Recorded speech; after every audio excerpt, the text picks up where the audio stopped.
So this is amp number 4. I'm showing the back of it right now for a reason.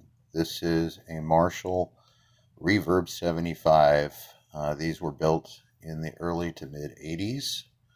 And the reason I bought this amp was because my Legend 50 wasn't cutting it for doing the harder rock, kind of heavy metal kind of styles of playing that I was doing in the band that I was playing with.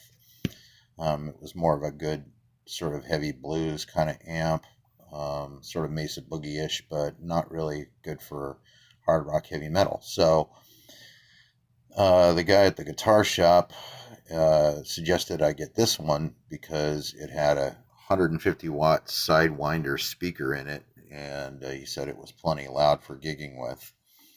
It's a solid state amp.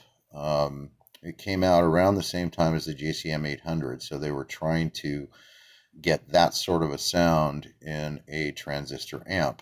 And the cool thing about it was that it had a lot of features. It had a effects loop and an output, a headphone output, and so on and so forth.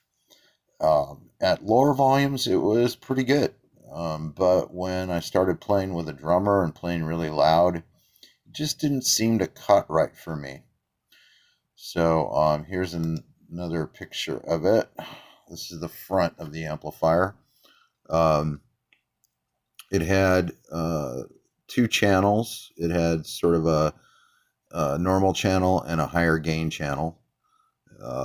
Not quite as much distortion as I would want either. And it was a pretty mid-range heavy amp.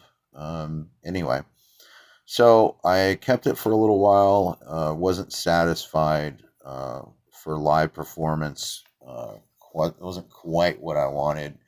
And eventually traded it in and got a JCM 800, which will be in the next video.